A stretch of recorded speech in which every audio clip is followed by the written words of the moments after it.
Dalam keadaan semacam itu, orang mulai berpikir lebih tangkas lagi bahwa yang dibutuhkan adalah pemimpin yang mengerti ide keadilan sosial. Karena dalam keadaan ekonomi yang nggak bertumbuh, orang tetap tuntut social justice.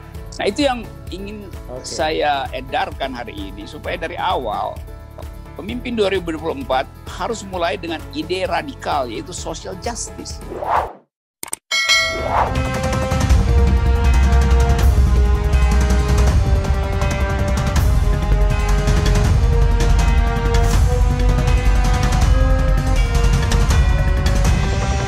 Kita bicara tadi mengenai katakanlah kepemimpinan masa depan. Paling cepat, paling dekat kan 2024. Bung sudah menyebutkan selain Rocky Gerung dan Haris Azhar tadi kan ada juga Bupati Boltim, ada juga yang hari ini disebut-sebut Anies Baswedan, kemudian tadi menyebut nama No Laga No Sandiaga ya.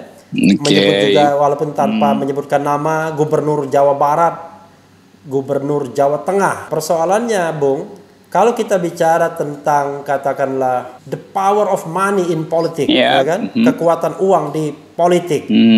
Mereka kan sebenarnya kecuali yang No Laga No Sandiaga kan orang-orang yang secara finansial nggak mampu juga beli sana beli sini ya. Kalau kita meyakini bahwa sebenarnya kan yang bermain dalam presidensial threshold atau dipertahankannya threshold itu salah satunya uang begitu. Gimana, Bung? Akhirnya ujung-ujungnya nggak dapat kereta juga mereka. Ya, saya bisa menduga itu masih akan terjadi di 2024 karena memberantas itu soal yang bukan sekedar secara etis harus kita lakukan, tetapi ada faktor pertumbuhan ekonomi yang gagal sehingga rakyat terpaksa dalam keterpapaannya itu terima lagi money politics. Tetapi satu hal mesti kita ingat bahwa sampai 2024 mungkin ekonomi kita di atas 2-3% gitu-gitu aja kan growth-nya itu. Nah, dalam keadaan semacam itu orang mulai berpikir lebih tangkas lagi bahwa yang dibutuhkan adalah pemimpin yang mengerti ide keadilan sosial. Karena dalam keadaan ekonomi yang nggak bertumbuh, orang tetap tuntut social justice. Nah, itu yang ingin saya edarkan hari ini, supaya dari awal pemimpin 2024 harus mulai dengan ide radikal, yaitu social justice. Kan cuman itu sebetulnya. Dunia juga akan mengalami perubahan di dalam paradigma ekonomi. Social justice. Orang mungkin akan bertanding untuk mempromosikan menjelang 2024 strategi yang biasa disebut sekarang lagi populer, universal basic income. Itu yang dasarnya adalah social justice, lebih sosialistis pendekatannya. Jadi mereka yang mau berlaga di 2024 pasti harus juga deal dengan isu-isu semacam ini, social justice ini. Nah, dalam keadaan itu maka dimensi uang bisa dikurangi. Jadi kalau pemimpin hari ini misalnya ingin Anies Baswedan misalnya, Sandiaga Uno mau bertanding di situ atau orang lain, dia mesti datang dengan ide social justice. Mulai dengan environmental economy, environmental ethics. Supaya dari awal dia juga mengajarkan jangan berpikir saya mau sumbang uang ya, karena itu adalah pertandingan yang tidak etis. Jadi investasi etis harus mulai ditanam sejak sekarang oleh pemimpin-pemimpin yang namanya tadi kita bicarakan. Jadi proposal itu mestinya yang kita edarkan hari ini. Kalau saya, Bung, pengennya sederhana saja. Presiden ke depan tuh lebih banyak nanam pohon daripada nanam gedung. Nah, itu udah jadi satu tema kampanye kan. Mau pilih apa? Bikin jalan tol atau bikin jalan pikiran? Mau nanam beton atau mau nanam pohon kan? Sehingga publik langsung ya tuh, ada pikiran dari mereka tuh. Jadi bukan lagi nanti kita akan ekonomi akan kita tumbuhkan 10%. Iya, tapi basis pertumbuhannya apa itu? Industri, manufaktur, ekstraktif kan banyak hal yang sebetulnya tidak pernah dibahas.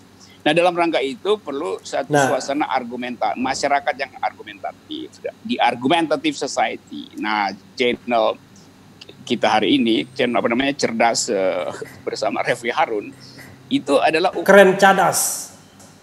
Keren cadas itu yang mesti kita perbanyak channel macam begini nih. Sebelum juga ditutup akhirnya nih, kalau kelebihan pasti diberangus. Mudah-mudahan tidak ya kan. Karena kan yang menggawangi orang hukum, jadi paling tidak batas-batasnya saya bisa berargumentasi. Mantap. Iya. Ya, tetapi kan yang menjadi masalah adalah kalau presidensial threshold dipertahankan, maka kalaupun misalnya berjalan secara mulus, katakanlah tidak ada yang memborong partai politik, kan hanya 4 calon saja. Sayang sekali kan, kita pengen muncul calon-calon yang banyak dan kelihatan tuh mana kelasnya ya nanti. Asal KPU-nya open mind ya. Kalau KPU-nya tidak open mind, dia bukan cari panel untuk menguji pemikiran, tapi cari panel ahli untuk menyampaikan pertanyaan. Beda sekali ya. Coba ya itu kendala aturannya begitu tuh. Tapi kendala itu bisa tiba-tiba lenyap karena soal COVID ini. Saya coba bikin skenario gitu ya. Kalau presiden gagal untuk menangani keadaan ini karena ketidakjelasan arah, akibatnya APBN hancur, itu artinya legitimasi presiden berhenti itu. Begitu legitimasi berhenti, investor juga mulai menarik diri lagi. Begitu investor mulai menarik diri, bisnis berhenti. Padahal kita tahu sumber bisnis partai, terutama partai pendukung rejim, adalah bisnis dari oligarki itu. Nah sekarang dia nggak punya bisnis tuh, partai-partai ini kan. Jadi pasti sumber uangnya hilang. Apalagi kalau Presiden Jokowi gagal memelihara momentum sehingga dia nggak nyampe 2024 dengan alasan macam-macam. Bukan kita inginkan, tapi ini proses sosiologi bisa begitu kan. Kalau Presiden Jokowi berhenti sebelum 2024, seluruh partai pendukung langsung nyungsep juga. PDIP udah hilang aura, Golkar, Nasdem, maka timbul suasana baru tuh. Itu sangat mungkin terjadi. Nah karena itu mungkin kita anggap ya PDIP sekarang hati-hati untuk memberi dukungan maksimal, karena kalau presiden salah ya yang disalahin juga ya PDIP juga kan, partai pendukung, Nasdem, Golkar segala macam. Jadi teori threshold dia nggak mau masuk jurang sama-sama. Iya, jadi dia mau menghindar itu juga tuh. Jadi saya masih melihat ada peluang. Sebut aja blessing in disguise, COVID ini justru sudah menapis calon-calon pemimpin dan mulai memperlihatkan mana calon pemimpin yang digembar-gemborkan tapi ternyata tidak mampu. Jadi mendahului KPU, calon-calon 2024 sudah diseleksi oleh COVID justru. COVID-19.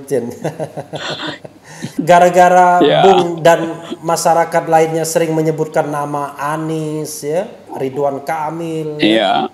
Kalau Ganjar mungkin kan masih dalam satu garis dengan PDIP. Ya. Ada kesan bahwa saya baca pernyataan Bung Rocky di media, takut cemburu atau apa gitu presiden gitu, takut disaingi atau apa. Saya kemarin sempat baca begitu. Memang ada suasana seperti itu, Bung ya. Kalau misalnya pemimpin-pemimpin lokal ini kelihatan moncer, lalu kemudian istana tidak bergembira. Harusnya kan istana bergembira karena beban dia untuk menyelesaikan persoalan itu kan tertolong luar biasa dengan pemimpin-pemimpin lokal ini mestinya. Ya saya pura-pura bodoh, berbaik sangka saja. Harusnya kan sistem bernegara begitu kan.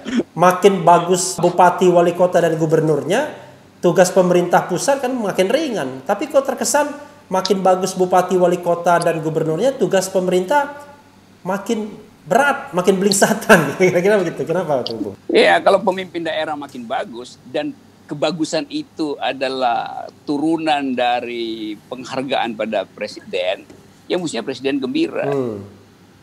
Tapi kan presiden akhirnya menemukan bahwa yang bagus di daerah itu justru mereka yang membangkang pada presiden kan. Kan bagusnya itu karena rakyat mengatakan ini pemimpin lokalnya bagus loh. Jadi presiden nggak disebut bagus karena pemimpin lokal bagus, justru disebut pemimpin lokal bagus karena presidennya tidak bagus. Karena pemimpin lokal berani ambil diskresi, dan diskresi itu dasarnya adalah solus populi suprema lex. Jadi prinsip solus populi suprema lex justru dipraktekkan oleh pemimpin lokal, bukan oleh presiden yang ada di istana. Karena istana itu dia solus populinya itu yang ada logo presiden selesai itu. Jadi tertunda karena tas presiden yang ada tulisan sumbangan presiden belum selesai. Padahal solus populi nggak perlu nunggu tas, bagi aja BLT-nya kan. Nah, sekarang ada problem. Tapi saya lihat juga itu ada seorang menteri ya yang juga mulai kayaknya berminat tuh di 2024 itu. Sudah mengucurkan bantuan juga, bantuan dengan tas yang for Presiden 2024 itu ya. Itu secara etis gimana Bung ya? Sudah ada begitu. Cuma saya tidak ingin saya tidak ingin menyebutkan namanya. Nanti lagi-lagi dibilang sakit hati kan, susah kita ini kan. Tapi faktanya ada itu videonya kan. Itu gimana itu Bung? Maksud saya secara etis di tengah Covid ini tiba-tiba udah kampanye Pilpres 2024. Biasanya kan yang kampanye itu kan yang belum percaya diri kan biasanya. Kalau kampanye sekarang kan belum percaya diri, punya pasar di 2024. Gimana Bung? Mungkin ini menteri yang takut nanti dia nggak bisa bagi sembako nanti 2024. Jadi dia bagi sekarang sembakonya tadi. Jadi maksudnya kebanyakan yang bagi sembako nanti 2024. Iya, dia tempel juga mukanya di situ kan. Jadi semua orang sekarang berupaya untuk menempel, mencetak wajah atau nama di nasi bungkus. Kemarin orang marah ada nasi kucing, nasi anjing segala macam. Ya mungkin orang nggak marah kalau bungkusnya nasi kodok gitu.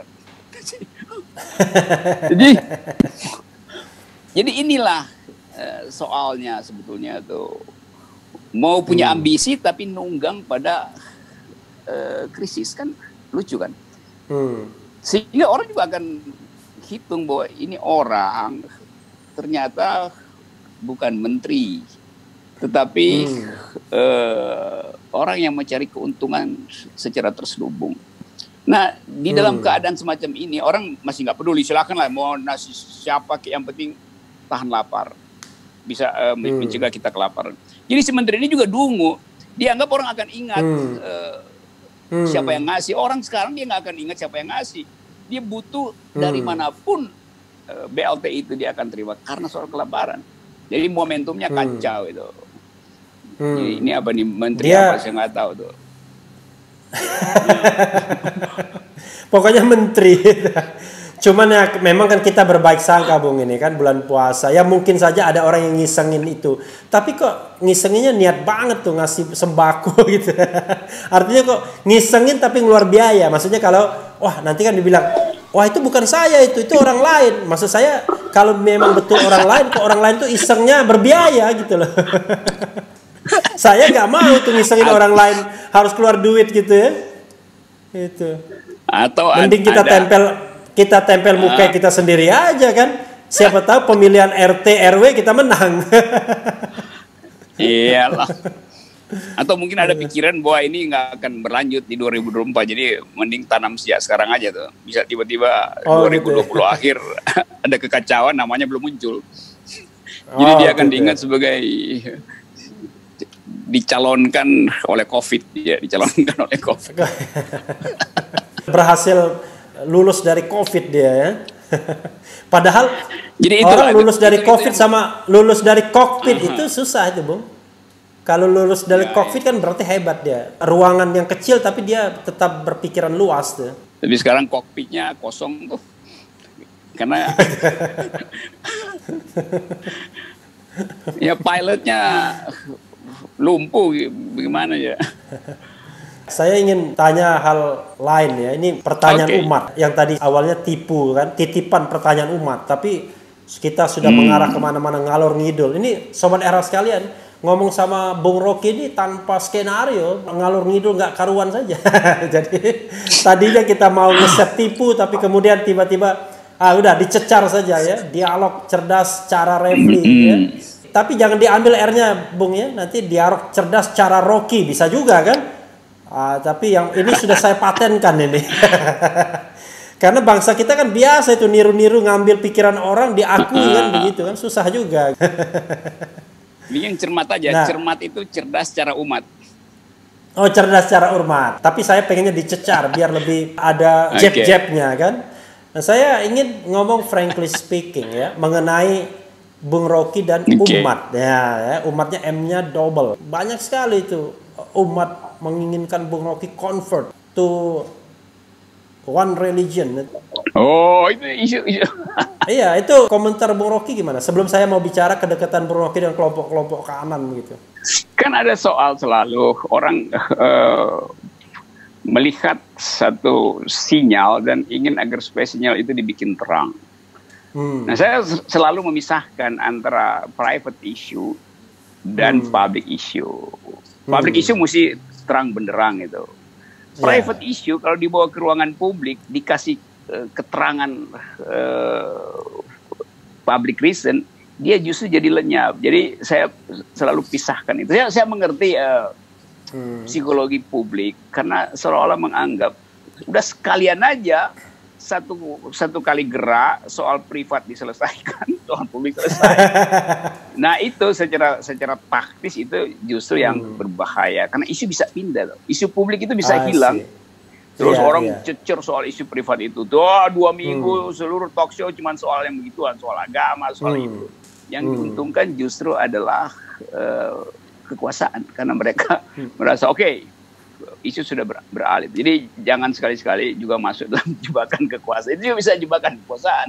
Tapi saya tahu memang ada yang origin dari harapan-harapan semacam itu. Dan itu hal yang biasa, hal yang humans. Oke, itu kita mau bedakan private ya. Cuman walaupun kita tahu kan ketika kita mulai katakanlah berpendapat terhadap kekuasaan, yang diserang bukan argumentasi kita, tapi private life kita yang diserang. Yes, itu selalu. belum nyampe kita belum nyampe pada pelembagaan argumentasi publik. Oh, ini masih bercampur antara pikiran komunal, sentimen feodal itu kan masuk di dalam opini publik, talk show juga campur aduk segala macam itu. Nggak ada soal sebenarnya kalau sifatnya sekedar talk show karena lebih baik show-nya itu diperlihatkan. Tapi yang bahaya kalau kemudian itu ditagih sebagai komitmen privat, itu yang kurang bagus buat demokrasi sebetulnya. Kalau kita lihat latar belakang Bung Rocky ya, tanpa harus menyebutkan, itu kan orang agak surprise. Kalau kita belah masyarakat di negara-negara presidensial threshold ke arus kanan dan arus kiri ya, Bung Rocky agak ngenganan ya. Dan tadi sudah bicara itu mungkin berapa pesantren, berapa perguruan tinggi termasuk perguruan tinggi Islam, kok bisa akrab dengan golongan-golongan seperti itu yang orang bilang wah ini kadrun nih. Ada yang bilang kadrun segala kan? Itu kenapa Bung? Iya benar, saya diundang oleh banyak institusi Islam itu ke pesantren, ke pusat-pusat diskusi Islam. Ada yang bahkan provokasi seolah saya masuk masjid, padahal saya diundang oleh kiai yang punya pesantren dan rumahnya persis di depan masjid. Saya berceramah di situ. Yang paling fenomenal saya diundang oleh pesantren Nguruki di Solo. Pesantrennya Abu Bakar Ba'asyir yang dianggap sarang teroris. Saya datang ke situ, 200 meter dari jalan besar, udah penuh orang, mungkin udah 3-4 ribu orang nungguin saya. Tapi saya mengerti bahwa teman-teman ini ingin menguji pikiran saya di dalam soal publik. Jadi nggak ada upaya bicara soal privat di situ. Nah saya menemukan bahwa mereka justru yang ingin berargumentasi tuh. Justru karena mereka menganggap kok saya punya pikiran yang lain, kok saya seolah-olah menginginkan agar supaya ada kesetaraan argumentasi dengan agama apapun. Dan saya datang dari tradisi kampus kasih argumen. Saya belajar filsafat Islam panjang, banyak, belajar hukum Islam juga cukup bersemester-semester. Jadi saya tahu basis pikiran itu. Saya katakan, oke, saya datang, kita bicara, kita debat. Jadi saya diterima di situ justru karena keterbukaan pikiran dari mereka yang disebut kadrun. Kan justru ajaib kan. Bayangin misalnya masuk ke ngeruki itu kan, bagian tulis lagi di atas itu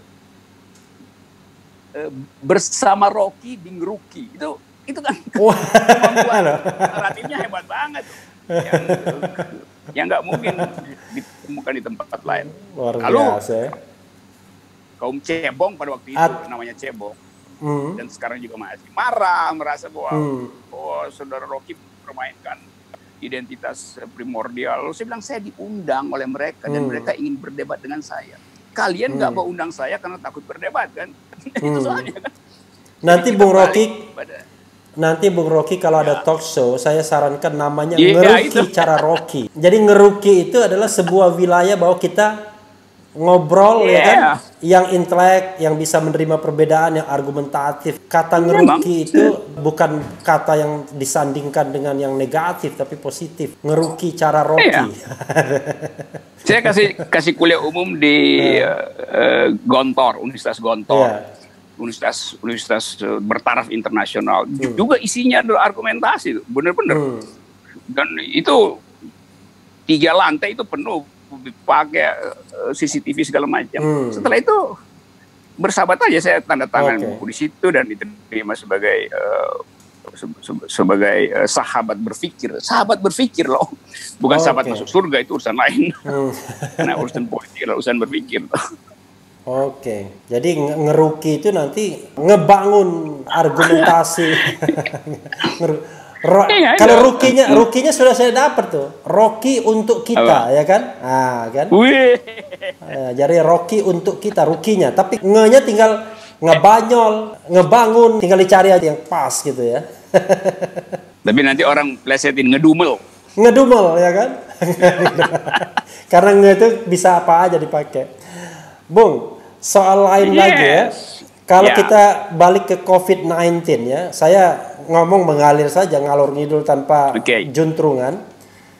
Sebenarnya apa kebijakan yang menurut Bung Rocky paling dungu? Tapi saya balik ya, dungu itu adalah kritik, bukan hinaan ya. Ada unsur lucunya, beda sama goblok. Kalau goblok itu betul-betul menghina. Tapi dungu itu beda. Dungu itu kadang-kadang kayak pinbo, pintar-pintar bodoh. Bung bilang dungu itu kan orang yang ada kesalahan logika cara berpikir kan? Dan itu kesalahan logika cara berpikir itu bisa saja diidap kita semua dalam satu waktu atau momen tertentu. Kalau kita balik ke COVID-19 ini ya, kira-kira kebijakan apa yang dianggap Bung paling dungu itu? Paling fatal secara logika. Kira-kira apa Bung? Yang paling fatal adalah ucapan presiden pertama. Ketika COVID ini mulai merebak, beliau, Presiden Jokowi, mengatakan bahwa COVID ini akan ditangani dengan pendekatan intelijen. Kita masih ingat tuh, pendekatan intelijen. Artinya tertutup. Jadi, scholar, akademisi yang mau bikin riset nggak mungkin dapat data itu. Bahkan lembaga-lembaga lain nggak boleh dapat data itu karena sifatnya intelijen, usernya cuma presiden. Belakangan dia bilang saya ingin agar supaya data dibuka. Itu kan bertentangan. Data dikumpulkan secara intelijen, sekarang minta dibuka karena tekanan publik. Jadi ada inkonsistensi di dalam penalaran. Kalau begitu dari awal berarti data intelijen itu palsu apa? Sehingga presiden nggak percaya, sehingga dia mau cari yang terang-terangan, yang terbuka. Kan itu kontradiktif kan. Nah itu udah sumber awalnya dari situ tuh. Baru kemudian turun Perpu dengan segala macam kontradiksi juga secara legal, secara rasional.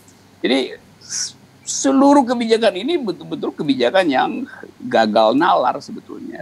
Nah karena gagal nalar, orang cari diskresi lokal masing-masing. Kepala daerah lakukan itu. Nah, contoh yang terakhir yang betul-betul kebijakan dungu adalah pengakuan dari Kementerian Sosial, entah menteri atau juru bicaranya yang bicara, saya kira menteri yang bicara, bahwa mereka mengakui keterlambatan bansos ini disebabkan karena menunggu tas yang ada logo sumbangan presiden. Jadi bansosnya udah ada, tetapi tasnya belum ada. Itu kan dungu kan? Iya. Emang dungu. Karena lebih penting dia anggap kemasan lebih penting dari isi itu. Atau lingkar sorban lebih penting daripada lingkar otak, kan itu dulu. Jadi begitu semua. Nah, di balik kedunguan itu kita tahu pasti ada bisnis. Kenapa mesti tunggu tas? Karena tas itu ada yang nyetak, karena itu adalah proyek. Padahal sebetulnya dalam keadaan krisis bisa dibikin diskresi aja kan. Nggak perlu tunggu tas presiden. Ambil kantong kresek, masukin di situ, bagi ke rakyat. Kan mesti begitu kan. Kalau otaknya jalan, itu kalau lurus. Saya juga memang melihat ada yang agak serius adalah distrust ya, mungkin antara pemerintah pusat dan pemerintah daerah. Kalau ada bantuan kepada masyarakat secara langsung, pemerintah pusat selalu ingin tangani sendiri. Dia tidak mau diserahkan kepada kepala daerah karena seperti di Klaten, tiba-tiba ditutup ada beberapa daerah. Ya, ditutup stikernya, ditempel dengan stiker kepala daerah yang bersangkutan. Ini gimana melihat gejala ini, Bung? Akhirnya kan seolah-olah, wah kalau saya kasih kepala daerah yang mainkan. Lebih baik saya kasih langsung saja kalau begitu. Jadi dulu kita di awal-awal kita menduga akan terjadi social disobedience itu, pembangkangan sosial rakyat karena koordinasi yang nggak benar. Ternyata yang terjadi sekarang adalah pembangkangan formal dari kepala daerah. Jadi bukan lagi masyarakat yang membangkang ya, kepala daerah aja. Karena tadi dia anggap bahwa ini semua pencitraan. Jadi pencitraan itu udah ditangkap oleh kepala daerah sebagai memperlambat penanganan kelaparan di daerah. Jadi kita belajar dari satu suasana di mana kalau orang selalu ingin agar supaya dirinya ditampilkan mendahului bantuan, itu artinya ada ketidakpercayaan pada yang disebut humanity itu. Nah, krisis semacam ini itu betul-betul menguji moral orang, menguji etika orang, menguji legitimasi, menguji kepemimpinan. Jadi bagus juga akhirnya diperlihatkan bahwa sejumlah lurah bikin pernyataan rame-rame, bikin meme. Sejumlah camat juga lakukan hal yang sama. Nah, itu sebetulnya pertanda bahwa masker istana itu sudah tidak lagi bisa dipakai untuk menahan virus dari kedunguannya sendiri itu, sehingga terjadi olok-olok di lokal. Jadi local leaders membaca itu. Nah, sekarang masalahnya kalau local leaders aja udah membangkang, itu artinya potensi kerusuhan sosial, potensi pembangkangan sosial akan lebih berbahaya. Di mana kita bisa lihat indikasi itu? Kemarin TNI mengajukan proposal supaya pemerintah menetapkan bahwa bukan sekedar bahaya kesehatan, tapi ada bahaya keamanan nasional. Jadi lucu lagi itu, TNI akhirnya yang mendahului menyebutkan itu. Padahal ada Satgas. Kenapa TNI yang mesti sebutin itu? Ya tentu karena Komandan Korami lebih tahu keadaan daripada menteri-menteri yang ada di pusat kan.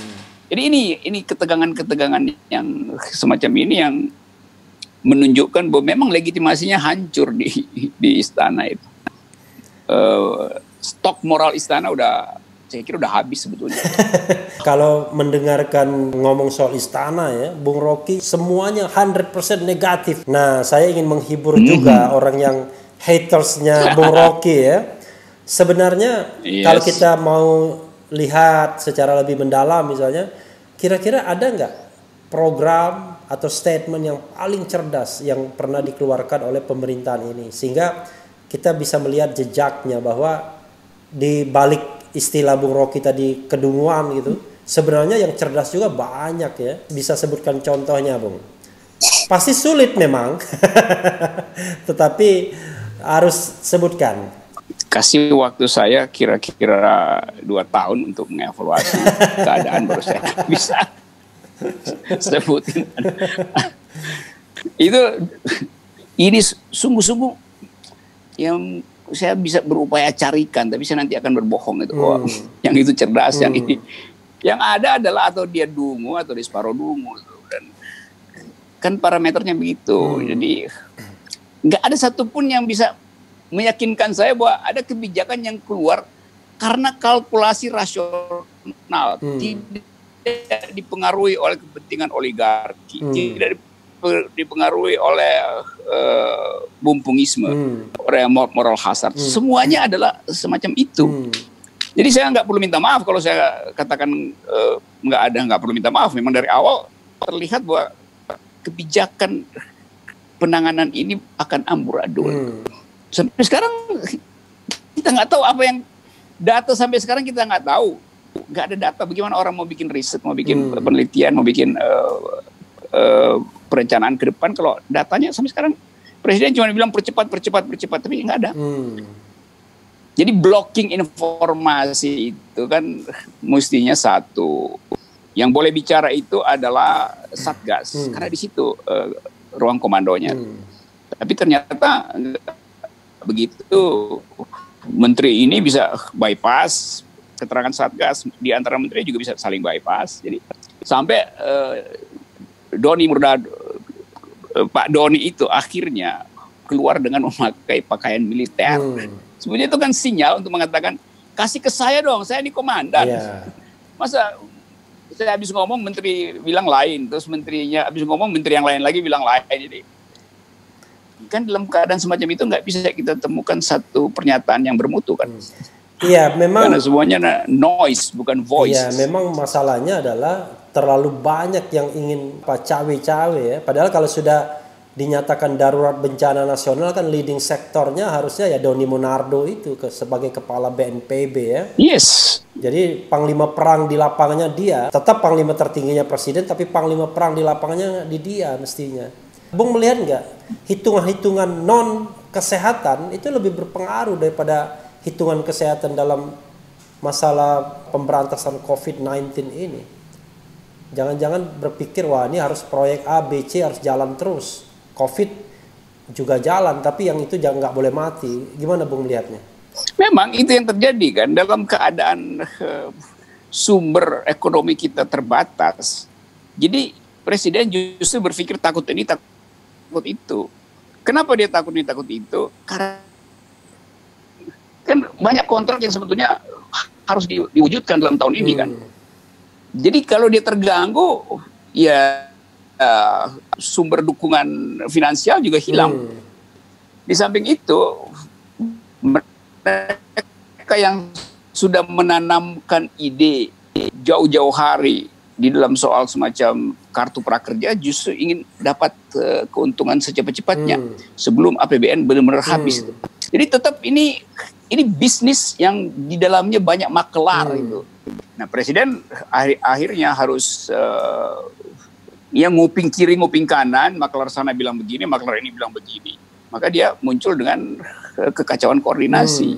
Kan itu, cuman itu sinyalnya. Di mana kita baca semua itu di dalam dokumen yang namanya Perpu. Dalam dokumen Perpu jelas bahwa dokumen itu adalah transaksi bisnis di antara para makelar. Cuman itu poinnya. Mau diusut dengan cara apapun, yang terbaca justru dari soal judul sampai detail perlengkapan untuk membentengi kebijakan itu adalah cara-cara makelar. Kan mau dikasih kesan pada banyak orang bahwa ini kebijakan yang utuh. Ya tentu saja karena sudah diputuskan. Tapi sebelum itu pasti ada perkelahian ide luar biasa. Saya bisa bayangkan misalnya Sri Mulyani akhirnya harus tunduk pada keputusan kartu prakerja itu harus dibiayai oleh APBN. Di awal kita tahu Sri Mulyani menolak itu, bahkan terbuka dulu di depan forum World Bank, Sri Mulyani mengeluhkan bahwa dia nggak tahu bagaimana cari uang 10 triliun untuk kartu-kartu prakerja Pak Jokowi kan. Kan dia berpikir rasional, tetapi pasti dia kalah di dalam membuat keputusan karena proposal oligarki lebih kuat daripada proposal hati nurani Menteri Keuangan kan. Itu yang terjadi. Ya soal hati nurani mungkin kita bisa taruh dalam tanda kurung dulu, tapi rasionalitas ekonomi. Jadi saya bayangkan sebagai seorang ekonomi yang ditrain di dalam metodologi, ditrain di dalam ilmu planning, sangat mungkin Sri Mulyani keberatan dengan kartu prakerja ini. Sangat mungkin. Kalau saya baca kebiasaan Sri Mulyani mengambil keputusan itu. Karena nggak ada rasionalitas ekonominya itu. Tapi sekarang itu digelontorkan juga, berarti ada kekuatan non rasional yang berupaya agar supaya kartu itu dijalankan terus. Kenapa? Karena mungkin sekali sudah ada perencanaan A sampai Z untuk nyolong dari situ juga. Nanti orang bilang, tapi jangan berpikir buruk pada justru saya harus berpikir buruk. Dari awal kekuasaan itu dikendalikan bukan oleh rasionalitas, tetapi oleh kepentingan macam-macam maklar. Kan ini kan kabinet maklar isinya tuh kan. Ada deliknya nggak kalau saya sebut kabinet maklar? Itu. Deliknya mestinya tidak ada kan? Ya, fakta mulai terbuka akhirnya kan, staff. Kan kabinet itu kan tidak ada nyawa, tidak ada hati, tidak ada pikiran. Kalau nyebut orang itu jelas. Ya nanti ada juga orang yang punya pikiran aneh-aneh ntar. Tapi kan itu menyangkut beberapa persona di dalam. Kalau sebut maklar, maklar kan artinya orang. Bisa juga dia laporin lagi. Oke Bung, terakhir kita ini kan harus perlu melihat juga lilin ya di ujung tunnel itu kan. Jangan sampai kemudian kok sepertinya berjalan itu nggak jelas kita mau kemana. Kira-kira coba Bung Rocky merancang sebuah skenario agar negara ini jauh lebih cerdas ya, tidak dulu menghadirkan kepemimpinan yang baik. Terserah mau berapa kata, berapa kalimat yang Bung Rocky bayangkan untuk closing kita. Silakan Bung. Oke, lilin di ujung tunnel itu, lilin di ujung terowongan baru terlihat kalau terowongannya gelap. Jadi kita memang harus masuk dalam kegelapan dulu, baru kita lilin itu. Nah, sementara ini dibikin terang seolah-olah terang, padahal sebetulnya ini palsu terangnya. Karena dipaksa dikasih generator di dalam terowongan, padahal generator itu menimbulkan asap. Asap itu meracuni paru-paru. Jadi kita tutup dulu generator-generator para maklar di terowongan supaya kita tahu bahwa ada lilin kecil sedang menyala di ujung terowongan. Semoga lilin itu bisa hidup, menyala terus sampai 2024. Oke, namanya lilin akal sehat. Lilin akal sehat. Ya, Sobat RH sekalian, itu edisi perdana Dicecar ya, dialog cerdas cara Refli, bukan Rocky. Dan korban pertama kita Rocky Gerung. Bung Rocky, terima kasih banyak ya. Dengan dialog kita ini mudah-mudahan semua bisa menikmati ini sebagai sebuah wacana tentunya ya. Bukan sebagai sebuah hasutan. Saya suka dicecar oleh akal. Oke, ya mudah-mudahan nanti kita bisa bertemu dengan dicecar lainnya dengan akal ya, bukan dicecar dengan bantuan berskala besar ya. Tapi cukup dicecar dengan akal. Iya, terima kasih Bung. Sehat selalu. Ya, itu Sobat RH sekalian, edisi perdana dicecar dengan Rocky Gerung. Dicecar itu apa? Dialog cerdas secara Refli.